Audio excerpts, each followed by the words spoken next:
Good morning, I'm Avishka Thadani, your tech host. Welcome to the Daily Tech News Bulletin. In today's tech news, we will cover Huawei unveils world's first tri-foldable phone, Apple to release iOS 18 next week with continued support for iOS 17, Android 15 to require Ultra HDR support for top performance class, Modi inaugurates Semicon India 2024 highlighting India's semiconductor ambitions, AWS focuses on AI marketplace strategy amidst competition.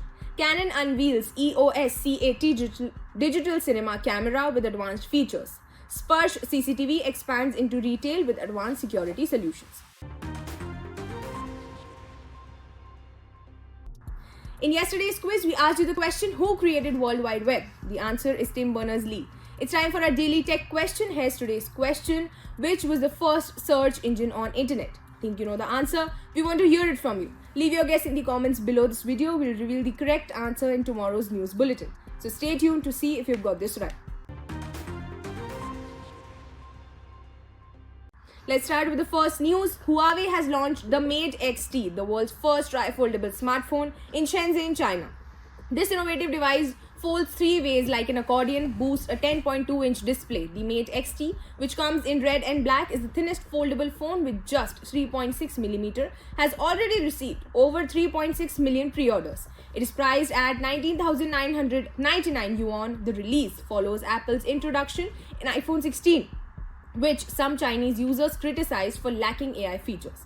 While Huawei's new phone is expected to be a tech statement rather than a major sales driver, it strengthens Huawei's position in the foldable phone market, where it currently leads globally.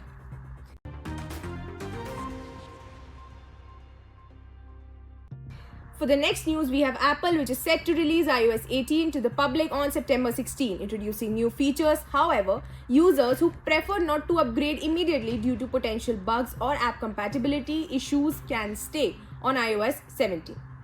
Apple will also release iOS 17.7, which includes security patches and bug fixes with no features.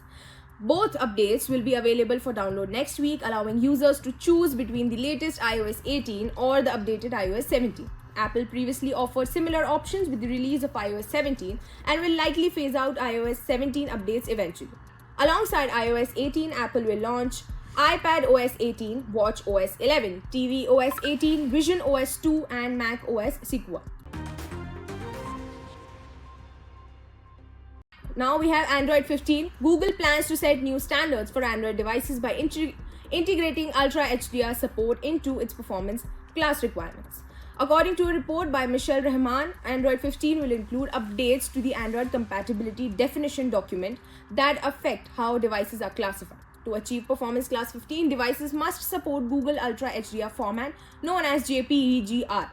This format embeds HDR data into JPEG images, allowing phones with HDR display to show more vibrant images. While still being viewable on standard screens, devices must not only capture Ultra HDR images but also default to outputting JPEG-R from their primary cameras.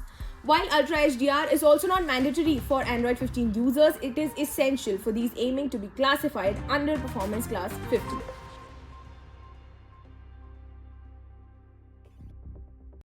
Now we have Prime Minister Modi, who has inaugurated Semicon India 2024 at the India Expo Mart in Greater Noida on September 11.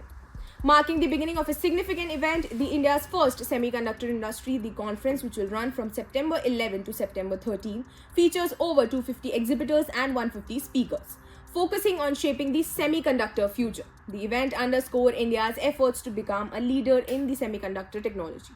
Modi emphasized the crucial role of semiconductors in this digital age and their future significance.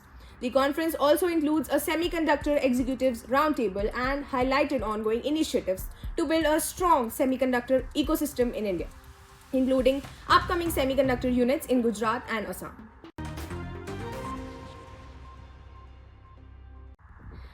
For the next news, we have Amazon Web Services, which is distinguishing itself in the AI landscape by avoiding a singular focus on large language models. Instead, AWS is positioning itself as a comprehensive AI marketplace, offering a diverse range of mobiles including Anthropic's Claude 3, Meta's Llama 3, and Amazon's own Titan models. AWS CEO Matt Garman emphasized that the company's strategy is to adopt to evolving AI technologies rather than compete directly in the model development space. This approach includes recent partnerships such as with Oracle, demonstrating AWS' focus on cooperation and platform flexibility over immediate chatbot solutions. With projected 2024 revenue of $105 billion, AWS aims to leverage its broad AI offerings for long-term value creation.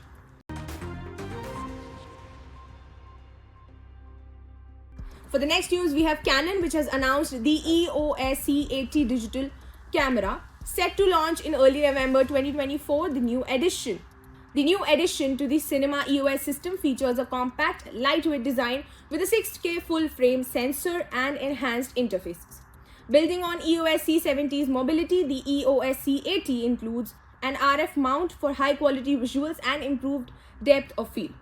It supports high-resolution 4K videos recording and offers options for shooting at frame rates up to 120 pixels in 4K.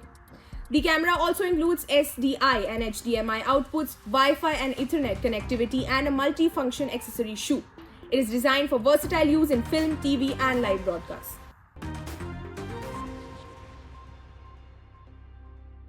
For the next news, we have Sparsh CCTV, India's pioneer in homegrown CCTV marketing, which is expanding into retail sector with a new line of security products. Known for its government security solutions, Sparsh now offers a range of analog and IP systems, including AHD and IP cameras, XVRs, and NVRs. These product features advanced AI analytics for real-time security and the world's first DVR, NVR with integrated cloud storage. The system includes time-wrap technology to save storage space. Sparsh STQC certified cloud services ensure robust data protection. With 15 branches, 20 service centers, and partnership with common service centers, Sparsh aims to provide comprehensive support nationwide, including rural areas. Founder Sanjeev Sehgal highlights this move as a part of Sparsh's commitment to innovation and security. This was all for today. For more tech updates, do not forget to follow IT Voice, do share and subscribe the channel.